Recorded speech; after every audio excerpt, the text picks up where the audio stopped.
knowledge is power. Knowledge in this industry, knowledge is power. And sometimes we think like, oh, I'm too old, or I'm not a computer savvy, or I'm not used to. No. Those are mental things. I'm pretty sure you can handle a phone, you can handle a computer, you can handle a handheld, you can handle anything that you put yourself into it. Hello, and welcome to the Elevator Careers Podcast, sponsored by the Allred Group. I am your host, Matt Allred. In this podcast, we talk to the people whose lives and careers are dedicated to the vertical transportation industry to inform and share lessons learned, building upon the foundation of those who have gone before to inspire the next generation of elevator careers. Today, our guest is the elevator chick, Loannie Reyes, the CEO of Authentic Elevator Services, headquartered in New York City. Loannie and her husband, Quinn, are originally from Puerto Rico and came to New York with a dream of learning the business and starting an elevator company in Puerto Rico. In addition to being the CEO, Loannie picked up the tools of the trade, and as a mechanic and inspector, she can often be found performing repairs, troubleshooting, and inspecting. Loannie loves the elevator industry and is passionate about teaching, training, and developing everyone who wants to learn. Loannie, welcome to the show. Thank you for having me. I feel very honored. Oh, thank you. No, I'm excited to talk to you. And I just wanted to start out with your nickname, the Elevator Chick. And where did that come from? And when did you start to embrace that and say, yeah, I'll be that? It was funny because I hear a lot in the industry, we talk and you hear here and there, you hear people like, oh, you work for the company of the lady or the woman or that woman that has the elevator company. And I was laughing. One day I go to visit a customer. That was the day that kind of like embraced it. And the guy was like, I'm very honored that you're here. Thank you for coming. And I'm like, okay, we're here to provide you a service. And he's like, yes, we have heard so much about you and we feel honored that you came yourself. And I'm like, wait, what are you talking about? And he said, yes, because everybody's talking about the elevator, the lady on the elevator, they call it in the street elevator chick, And I'm like, wait, people talk about me? I didn't even know. And they were like, yes, the elevator chick. And and we were looking to, I never expected that you will come yourself to fix the elevator. And I'm like, oh, no, I come to the field. I do work. It's not all the time, but I'm trying to keep myself in the field and active with the technology and everything. And that day when I came back I walk out and I'm talking to the mechanics. I'm like, people are talking about me? And they're like, yeah, we're proud about it. And I'm like, really? And he said, yes. No, we always talk to everybody and we tell them so that I work for the elevator chick. And the funny thing is after that day, I said, well, so the elevator chick it is. I'll take it. I like it. That's awesome. And we embrace that. That's great. Thank you for that. And it's certainly sometimes it can be an honor when others give you a nickname, but that's it's one you can love, it's one you can adopt, and especially when they're speaking well about you out on the street, like you say, it's like, wow, oh, okay, who would have guessed? Exactly. Awesome. So I want to ask, how did you come into the elevator industry? What was kind of the early beginnings, if you will? Well, that's funny because this is kind of like my husband, my brother-in-law was here in New York. We were in Puerto Rico. Okay. And he invited my other brother-in-law and my husband to come to work in New York in the elevator industry. They were starting as a helper. And so we decided to come to New York from Puerto Rico. And we started to learn the industry. I was not working in elevators at that time at all. Right. So I was running a company, a building maintenance company, and I was the director of administration there. So my husband was learning the industry, and our idea was to learn the industry, move back to Puerto Rico, and open an elevator company in Puerto Rico. So that was our plans, but it didn't happen that way. So my husband, it just so happened that he started developing very quickly because he was always working right hand with the owners of different companies. And so he learned and developed very quickly. Within 2 years, he was already promoted to mechanic. Wow. He was a union. He was in the union, but he started with the 72-hour rule in Local 3. Mm-hmm. And so after that, so he was promoted to within the company. They promoted New York Elevator. I'm sorry, he was working for that one, and then he got promoted to mechanic in New York Elevator. And so he started. We were growing, and then he left New York Elevator and went to one of the owners that he told us, "Hey, let's come with me. I'm gonna let you run the entire operations department." So he started working with him. It was a small company, Westchester Elevator. And so he was talking to my husband that, hey, don't go to Puerto Rico, let's partner here. But he did that to many people. So it's kind of like, but we didn't know that after he passed away. So years passed and he got very ill and he passed away. Oh. So the family came to us and they tried to sell us the company. But that deal is not come to the case, so it didn't happen. And so we opened Authentic Elevator Services. And so I'm like, don't worry, let's open Authentic. I'll support you. So the idea was for me to run the administrative part while he runs the operation. But at the beginning, so it's a business that's starting, so we couldn't afford to pay everybody like a bunch of mechanics. Right. So I was my husband's helper. And so we have some guys that were helping us to do the maintenance. And I sneak out because he didn't want me to go on the field. He was like, what the customers are going to think.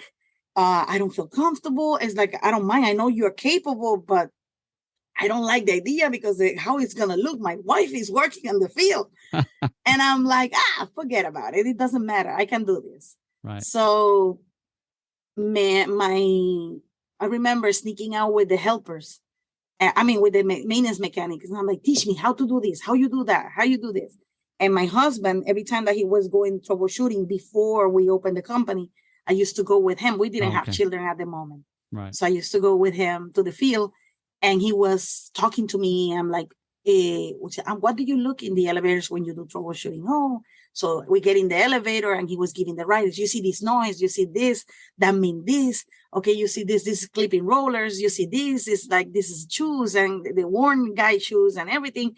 And I'm like, okay, how do you determine that? He was showing me and I was absorbing everything, but he didn't know that. Right. He was like just with his wife, having fun all over the place. So, and one day I remember it was a trouble call. And the trouble call came in. He was tied up with another call.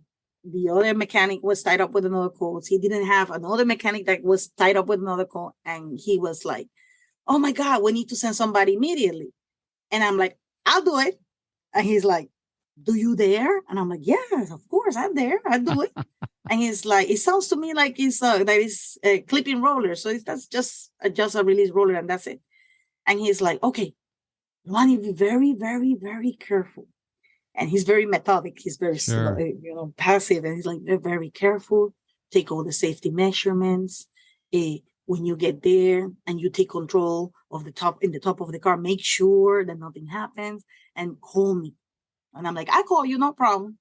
So I grabbed my tools and I went to that building. I remember it was in New Rochelle. I fixed it. I came back and he said, okay, he called me. Okay, are you there?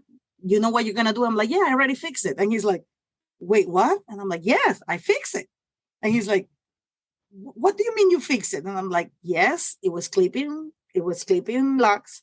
So I literally adjusted the release roller so the cam doesn't heat it. So I adjusted, and he was like, so now the elevator is it's not stopping. And it's like, no, nobody's getting trapped. Everything, I run it like 5 times already, is fine. And he's like, okay, so good. Thank you. And he's like, okay. So after that, I started going on the field because I wanted to know more, to do maintenance. So I started with the maintenance. And I remember then I wanted no, I want to learn repairs. So I want to learn repairs. I want to go. Let's do a hoist cable. a hoist cable job. And I remember White Plains, that was my first job. And we were doing a hoist cable job, and it was a overhead traction. It was 7 floors. Right. And I'm like, okay, let's go there. And we started doing it. And I'm like, learning how to do it. So after that, I started getting involved in more repairs. And the funny thing is, like, when you're a woman in the elevator industry, the mechanic doesn't let you carry the tools. And I'm like, this is a great helper job. I was going to ask you, what's your experience, being, and it sounds like even from the beginning, your husband was like, no, you can't go into the field until you just started going. Exactly. So what are some of the things you face? It sounds like the tools is one of them. I would say with the mechanics themselves, it was not, they look at me like, you really a mechanic? Oh, like if I go to a job, I remember one job in Manhattan, it was a hotel. And that job, it was in 41st Street. And I walk in, and it was 2 Thompson's Microflight DC. It was like a very difficult, those are awesome controllers, but if you're not familiar with them, they're really hard to maintain, and they have like this selector that every time that goes bad, you need to reset it and reprogram completely. So it's a hotel. You don't want, both elevators went down. Right. Owner was desperate, and I walk in, and they are like, the mechanic, it was one mechanic there, but he couldn't handle it. He was like, I'm struggling with the selector. I don't know how to program it. So, and I'm like, okay, I'll go in a minute. So I walk in, and he's like, what this woman doing here? And he's like, oh, she's going to fix your elevator. And he's like, oh, she's your helper. And he's like, no, she's the boss. the mechanic told her, like, told them. And he's like, he made like this face like, I don't believe it. So I walk in 10 minutes. I came down, both elevator running. And he's like, okay, next time, send her. Don't send the guy. Send her. Because that's the thing, people doesn't have the expectation that you're going to be able to do it. But once you deliver, they embrace you with no problems.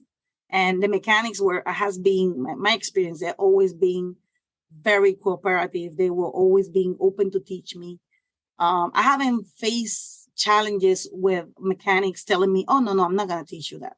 Right. Or I'm not going to, I know this happened in the industry a lot, but my experience hasn't been like that. Quite the opposite. They've been, come, let me show you this.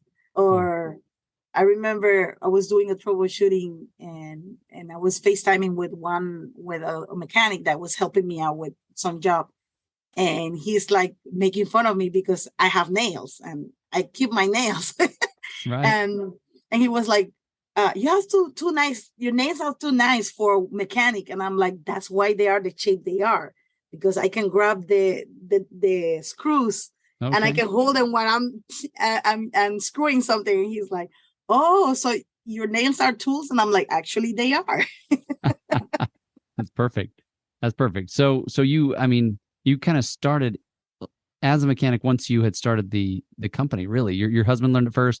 He kind of taught you. So you came in, and then once you, I guess, really became a mechanic, is that what helped you? I guess you were already in charge of the administration of the company as well as being a mechanic, or how did you navigate that? No, I oversee pretty much everything in the company. I have people in administration. They have people in the accounting department. I have people that in the inspection department, the co-compliance department. We have people in the sales department. So they pretty much run by themselves. I just oversee the numbers, that everything is being properly done and things like that. But when there are situations in the field that require somebody's skill or proprietary equipment, a lot of people get afraid with the proprietary equipment. And I'm the one that's jumping and just take care of it. Because it's like, it's a man-made thing. I can fix this. That's my philosophy. That's wonderful. So you talked to me earlier. You had mentioned one of your goals in developing your employees. Well, let's back up even one step further. Tell me a little bit about your culture that you've created there, and what's it like, and how does that affect your business overall? Okay, so we have an open door culture. So that means yes, we have a structure. The supervisors, the mechanics, the supervisors, the foremen, supervisors, the director. However, I have all the mechanics has accessibility to us, to my husband and to Sure. me. And if they have any question, they feel free to call us. We don't talk them down, or we don't make them feel incapable because they don't know nothing, or because they don't know something. Sure. We never tell them, oh, you don't know nothing. Oh, why I'm paying you this much if you don't know how to do this? It's like, oh, you don't know? Come, let's do it. Right. Oh, you don't know how to that brake, you don't know how to adjust it? Okay, I'm gonna go with you to the field and I'm gonna show you how to do it. Right. Sometimes I even make fun of them, like, hey, you need me to go and teach you? You're gonna let a woman teach you? Just kidding. But it's the kind of thing that we joke with them, but not to bash, to make them feel that like they're incapable. Sure. Or no, quite the opposite. We are always telling them, you are the one who limit yourself. Sure. If you want to learn, we are going to provide you everything possible for you to learn. We are not going to let you get obsolete. It's like, if a mechanic get obsolete because they want it, not because Sure. we don't give them the opportunity to grow, to teach them, to like we have right now. I'm in the middle training one person that is becoming an inspector. Okay. And we are training him. He wanted to be an inspector. We started training him. We're in the process of that. We have him doing inspection. I go with to the field with him to perform the inspection. Now he kind of like he already flying solo. And he was a maintenance mechanic when he started with us. Okay. And now he's becoming an inspector and he's very excited about it. And it's like with other things like I mentioned a little bit before, right? I have a guy that came to our company, and he came from fixing boards in a company. He was doing electronics. And we told him, okay, you're going to develop as fast as you want. I mean, because we're non-union, so we are like, you want to learn? We're going to help you to learn, to grow. But if you're going to take your time, take your time. But if you're going to grow fast, do your thing, put your extra effort. So this guy did it. And he started growing and growing and growing and growing, learning on his own, asking questions. Hey, I find this. Can I do this? Can I do that? Should I do this? We have actually one person that is a technical support for all the mechanics. Okay. His job is just sitting there, answer all the questions from the mechanics. Wow. And in the company, so that way they don't feel limited, so they can go do whatever they can. So I remember he started growing. Now he's within 2 years, 2.5 years, he's to the point that he's a great troubleshooter. Sure. He's one of our strongest troubleshooter in the company. And he developed within 2 years, 2.5 years. And people would say, oh, no, you need 4 years minimum. No, he has the background. He has the foundation that we can use for him to develop. So he developed faster. Tell me about that foundation. What did that look like? The foundation for him was electronics. Okay. That's right. You said that. But. Exactly. So he has a background in electricity and electronics. So the part that we had to teach him was the mechanical part, pretty much. And the industry procedures, the safeties and all that stuff. So once he dominated that, like right now, we have an elevator customer. Actually, that happened recently. One of our new customers that we got, he had a company that has his elevator down for 2 months. Wow. My mechanic went there, and in 2 days, that elevator was back in service. Wow. And that was that guy with only 2 years of experience. So, but it's because we train him. We don't limit them. It's like, you want to grow? You want to learn electricity? Okay, here is electricity. We teach you electricity. Oh, you want to learn electronics? Okay, we teach you electronics. You want to learn mechanics? Okay, we teach you that. Right. So that way they can develop. How does that, I will call it cross training. How does that affect like turnover, for example? How does it affect your company overall?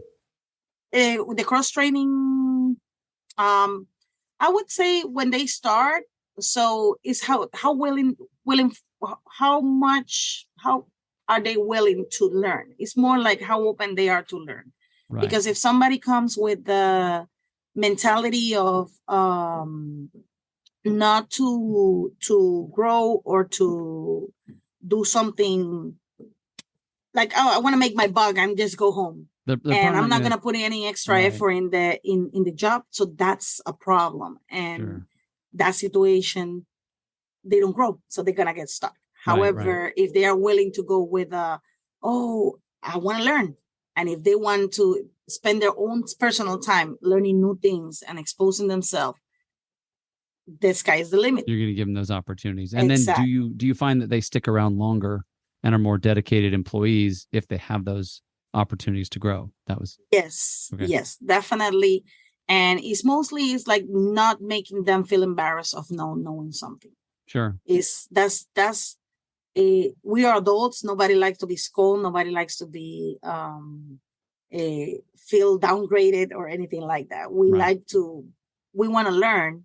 We're capable to learn, but sometimes we don't dare to learn because we are embarrassed that somebody make fun of us.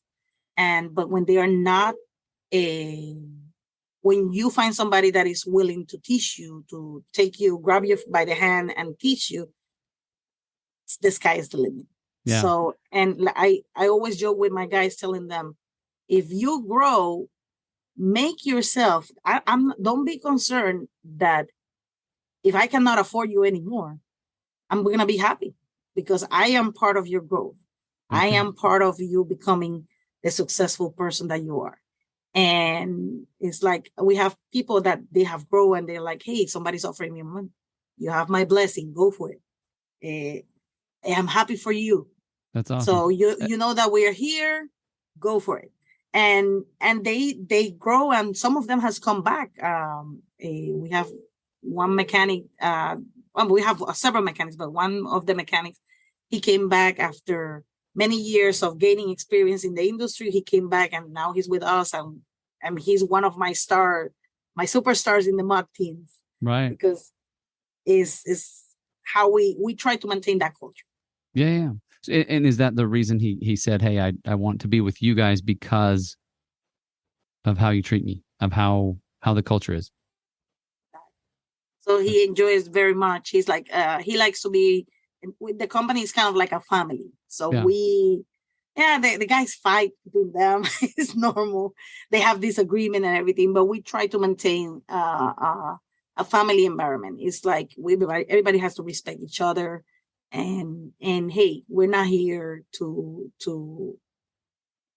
fight. We're here to have to do what we love, to grow, to make money, and to have fun with it. And I like my technical support guy. He always tell the guys, so I'm afraid. Sometimes the guys are like, I'm afraid to break something. So mechanic doesn't break anything. Mechanic fix it. So don't worry. You're not going to break anything.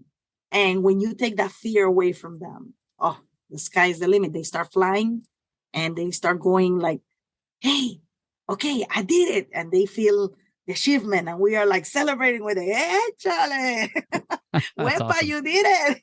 That's awesome. That's awesome. So when you, just curious, how long have you been in the elevator industry at this point? 14 years. 14 years. And at what point did you realize, hey, I love this. I'm gonna stick this out, and how long did it take before it really clicked with you that this is amazing? I would say that within the first year. Okay. Within the first year, I was going with the troubleshooting with my husband, and that moment I was like, he was telling me this and this, and I'm like, oh, I can do this. Oh, I can see this. Oh. And the challenges is the field. Although you're doing repetitive things, you always find a new challenge to face, and overcoming that challenge is like, yeah. So it's like, you did it. You feel like, oh, I can do this. Right. It's very empowering. Yeah. So as you look at the industry overall, what are some of the issues that you are facing as a small company in the industry? Well, like I would say, well, besides the parts are scarce in everywhere. Like it's very hard to everything is taking longer to be manufactured and everything. I would say the lack of good talent or people willing to learn, because everybody wants the money, but they don't want the process of learning. Interesting. And so like mechanics, that when you start developing people or training them from the beginning, a lot of them, they start growing, but they want to make the big bucks quickly. Right. However, they're not willing to put the extra time. They're not willing to learn on their own. Like, hey, I give you a book. Did you read it? Did you read that book that give you the fundamentals that you need to do this? No, I don't have time. I get home and I just watch movie or I spend my family time. Like, okay, so then don't get upset when you don't grow that fast. Only it's only a few that are willing to put that extra effort, right, and then pay off for them, because definitely they are like developing and growing and willing to get more acquainted with the changes. And this industry is changing a lot constantly too. It's a sure. lot of innovation happening.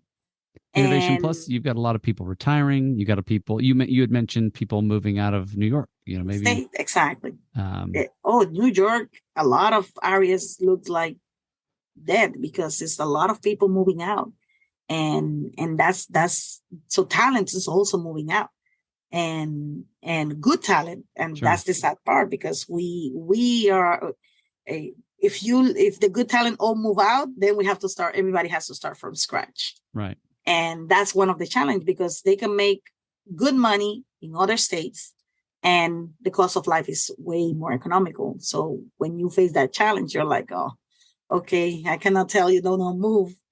It is what it is. So yeah. Good luck. What are some of the things you do to try to counteract that, just the fact that talent is leaving or maybe getting more scarce? Well, the action that we're doing is like when we recruit the guys, we let them know we want to develop you, we want to train you. Are Right. you willing to learn that? Are you willing to grow within the industry? So we don't hire helpers, we hire apprentices. So Okay. the intention is to teach them, to take them to the next level, that they're willing to learn, that they're willing to grow. And when they are in that attitude, that mentality, so the sky is the limit, so we can develop them. But sometimes the not all the helpers come with that attitude. Sometimes Sure. they and you get stuck with one, but that's okay. You need a helper anyway. But you want to develop more mechanics within the in-house, so Sure. they can grow, they can develop themselves, and you want to take them to the next level so the company can grow with them.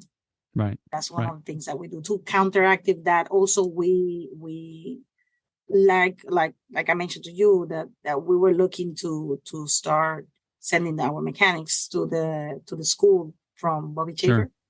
Right. And the Elevator Learning Center, correct?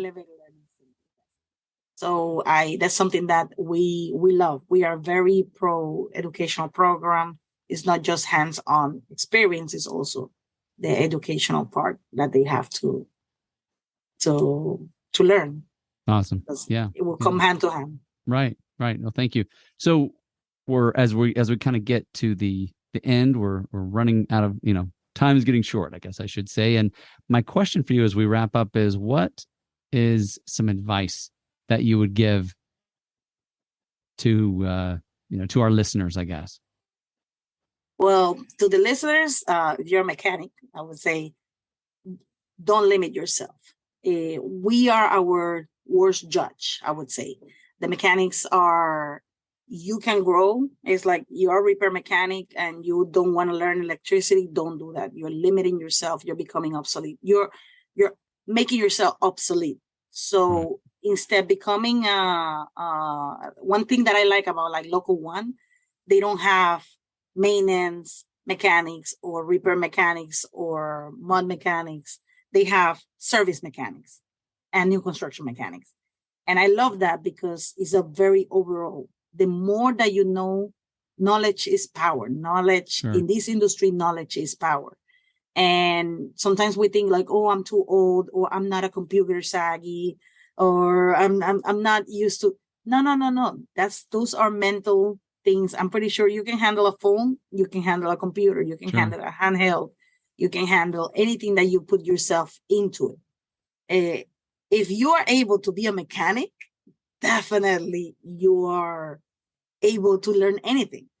And the same thing with the apprentice. If you're an apprentice, don't settle for less. Don't settle to stay there. Grow, grow, grow, because the mechanics are going to retire, and you are the industry needs more people like you to take that position, and that those apprentices to make sure to grow and develop themselves. Hey, the big money is not in the apprentice; it's in the mechanic position, Sure. and not to be afraid of it.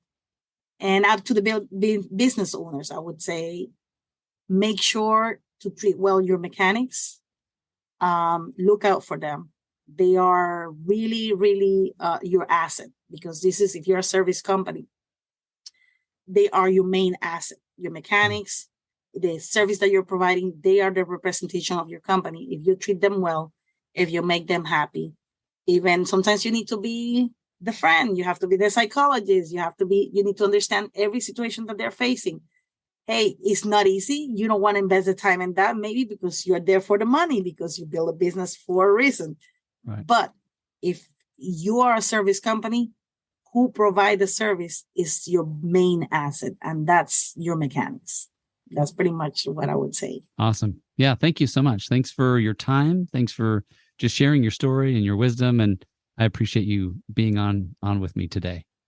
Thank you for having me. I feel very honored. Thank you, Matt.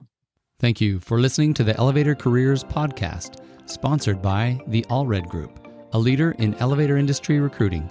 You can check us out online at elevatorcareers.net. Please subscribe, and until next time, stay safe.